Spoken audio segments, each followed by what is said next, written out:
Hello everyone, আসসালামু আলাইকুম।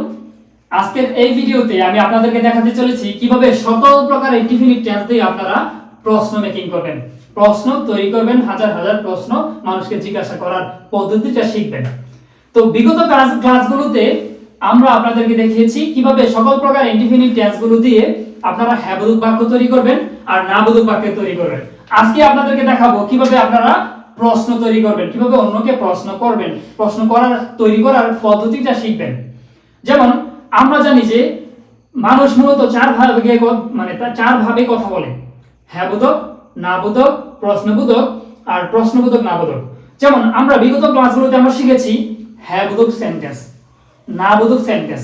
আজকে আমরা শিখব কিভাবে প্রশ্নবোধক সেন্টেন্স তৈরি করতে হয়। তারই ধারাবাহিকতায় আজকে আমি আপনাদের সামনে হাজির হয়েছি সকল প্রকার ইনডিফিনিট টেন্সের প্রশ্নবোধক ইন্টারোগেটিভ কোশ্চেন কিভাবে তৈরি করবেন।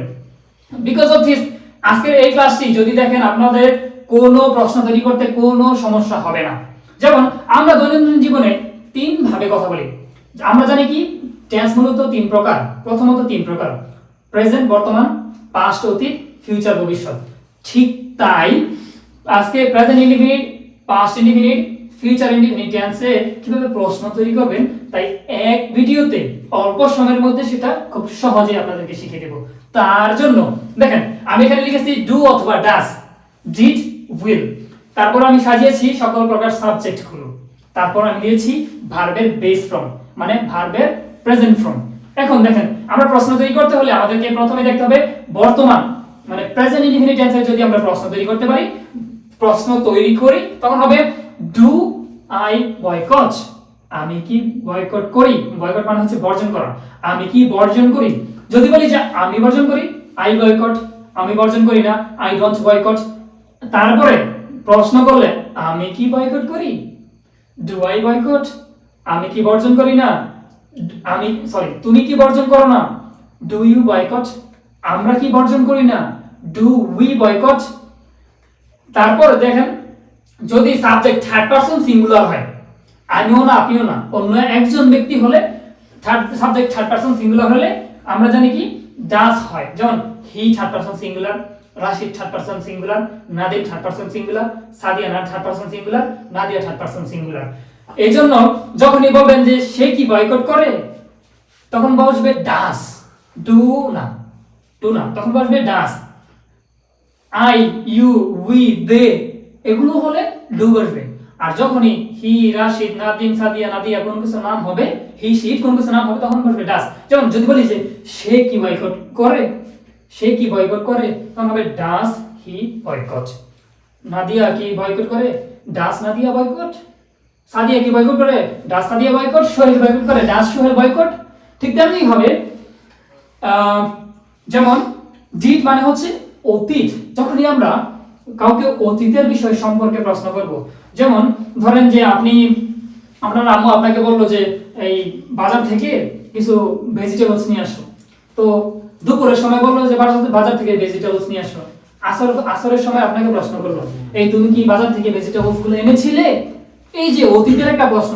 বা তুমি কি বাজারে গিয়েছিলে, তুমি কি অমুক ভেজিটেবলস গুলো এনেছিলে, তুমি কি গাড়িতে চড়েছিলে, তুমি কি তোমার অ্যাসাইনমেন্ট করেছিলে, তুমি কি তোমার হোমওয়ার্ক করেছিলে। এই ধরনের অতীতের কোনো প্রশ্ন করতে হলে আমরা প্রথমে ডিড ব্যবহার করব। ডিড, তুমি কি করেছিলে, এটা মানে কি বর্তমানে, ভবিষ্যতে, বর্তমানে না ভবিষ্যতে না, করেছিলে মানে আগে কি করেছিলে ওরকম কিছু। তো যাই হোক, যদি ওরকম অতীতের কোনো বিষয় নিয়ে আমরা প্রশ্ন করি, তখন বসবে কি ডিড। যেমন ক্লিন মানে কি পরিষ্কার করা। যদি এমন হয় যে আপনার আম্মু আপনাকে বললো যে এই রুমটা, দুপুরবেলা বললো যে রুমটা ক্লিন কর, আসরের সময় জিজ্ঞাসা করলো এই তুমি কি রুমটা ক্লিন করেছিলে, তখন আপনার আম্মু আপনাকে এইভাবে প্রশ্ন করবে, did you clean the room, তুমি কি রুমটি পরিষ্কার করেছিলে।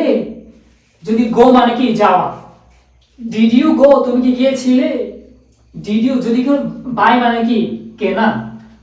মানে কি কেনা, তখন যদি তোমার আম্মু তোমাকে জিজ্ঞাসা করে তুমি কি ভেজিটেবল কিনেছিলে, ডিড ইউ বাই ভেজিটেবলস, তুমি কি ভেজিটেবলস কিনেছিলে। ঠিক তেমনি ভাবে কুক মানে কি রান্না করা। আপনার আম্মু যদি আপনাকে জিজ্ঞাসা করে তুমি কি রান্না করেছিলে, তখন হবে ডিড ইউ কুক, তুমি কি রান্না করেছিলে। ঠিক তেমনি হবে যেমন প্রেজেন্ট ইনডিফিনিট টেন্সের বেলায় কিন্তু ডু ডাস এর সময় subject third person singular plural মানতে হয়। এখানে কিন্তু কোনো থার্ড পারসন সিঙ্গুলার প্লুরালের কোনো বিষয় না, এখানে হি এর সাথে ডিড বসবে, রাশিদ নাদিম সাদিয়া নাদিয়া সব কিছুর সাথে ডিড বসবে, আই ইউ উই সব এভরিথিং এর সাথে ডিড বসবে। আই এর বেলায় যেমন ডিড আই, এখন ওই যে হি এর সময় একই ডিড, যেমন ডিড আই ক্লিন, আমি কি পরিষ্কার করেছিলাম, সরি ডিড আই ক্লিন, আমি কি পরিষ্কার করেছিলাম, ডিড হি ক্লিন, সে কি পরিষ্কার করেছিল। ঠিক তেমনি ভাবে এখানে দেখেন সেলিব্রেট মানে উদযাপন করা, যদি বলি যে তুমি কি সেলিব্রেট করেছিলে, ডিড ইউ সেলিব্রেট, তুমি কি সেলিব্রেট করেছিলে। যদি বলি যে রাশেদ কি সেলিব্রেট করেছিল, ডিড রাশেদ সেলিব্রেট, রাশেদ কি সেলিব্রেট করেছিল। ঠিক তেমনি ভাবে I you we he Rashed Nadim Sadia Nadia everything সবকিছুর ক্ষেত্রেই ডিড ব্যবহৃত হবে। আবার যেমন আমরা বর্তমান কালের কোনো বিষয় নিয়ে প্রশ্ন করি, অতীতের কোনো বিষয় নিয়ে প্রশ্ন করি, আবার কখনো কখনো আমরা ভবিষ্যতের বিষয় নিয়ে প্রশ্ন করি।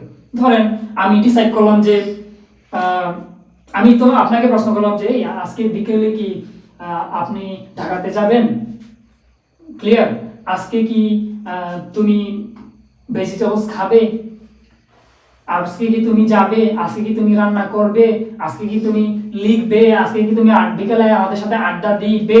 এই যে বে বে বে কোনো মানে কথার মাঝে যখন বে থাকবে ব থাকবে তখন এটা ভবিষ্যৎকে নির্দেশ করে। আর ভবিষ্যতের কোনো কিছু আমরা প্রশ্ন করলেই সেটা হবে আগে হবে উইল চলে আসবে আগে। যদি বলি যে ব্লক মানে হচ্ছে বাধা দাও, তুমি কি বা আমি কি বাধা দিব, তখন হবে উইল আই ব্লক, আমি কি বাধা দিব। যদি বলি যে ব্লক মানে কি, সরি বয়কট মানে কি বর্জন করা, আমি কি বর্জন করব, উইল আই বয়কট, আমি কি বর্জন করব। ঠিক তেমনি ভাবে যেমন তা ডিডের সময় থার্ড পারসন সিঙ্গুলার প্লুরাল কোনো কিছু না, সর্বক্ষেত্রে ডিড ব্যবহৃত হয়। ঠিক তেমনি ভাবে ফিউচারের ক্ষেত্রে ফিউচার ইনডিফিনিটের ক্ষেত্রে সকল ক্ষেত্রেই উইল ব্যবহৃত হবে, কোনো থার্ড পারসন সিঙ্গুলার প্লুরাল নেই। এখানে কিন্তু প্রেজেন্ট ইনডিফিনিট টেন্সে কিন্তু থার্ড পারসন সিঙ্গুলার হলে ডাজ আগে চলে আসে, এখানে কিন্তু third person past indefinite future ইনডিফিনিটের ক্ষেত্রে কিন্তু থার্ড পারসন সিঙ্গুলার প্লুরালের কোনো বালাই নেই। সেই কারণে আপনি যদি বলেন উইল ইউ ক্লিন, তুমি কি পরিষ্কার করবে, সেলিব্রেট মানে উদযাপন করা, ব্রিং মানে আনা। যদি বলে যে উইল ইউ ব্রিং, তুমি কি আনবে।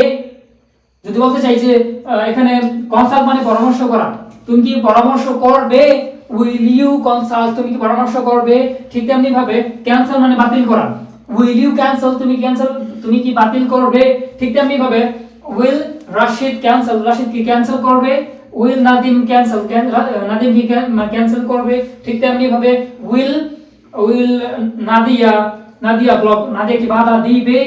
যদি বলতে চাই যে নাদিয়া কি বর্জন করবে, তখন হবে উইল নাদিয়া বয়কট, নাদিয়া কি বর্জন করবে। ঠিক তেমনি ভাবে আপনারা কিন্তু ডু ডাস ডিড উইল এগুলোর উপরে একটা সাবজেক্ট তারপরে ভার্বের বেস ফর্ম দিয়ে হাজার সেন্টেন্স মেকিং করতে পারবেন অল্প সময়ে। সেই কারণে আপনাকে এগুলো একদম ঠুটস্থ করে ফেলতে হবে। Do does did will, do does বসে বর্তমানের বেলায় কোনো প্রশ্ন করলে, ডিড বসে অতীতের কোনো প্রশ্ন করলে, উইল বসে ভবিষ্যতের কোনো প্রশ্ন করলে।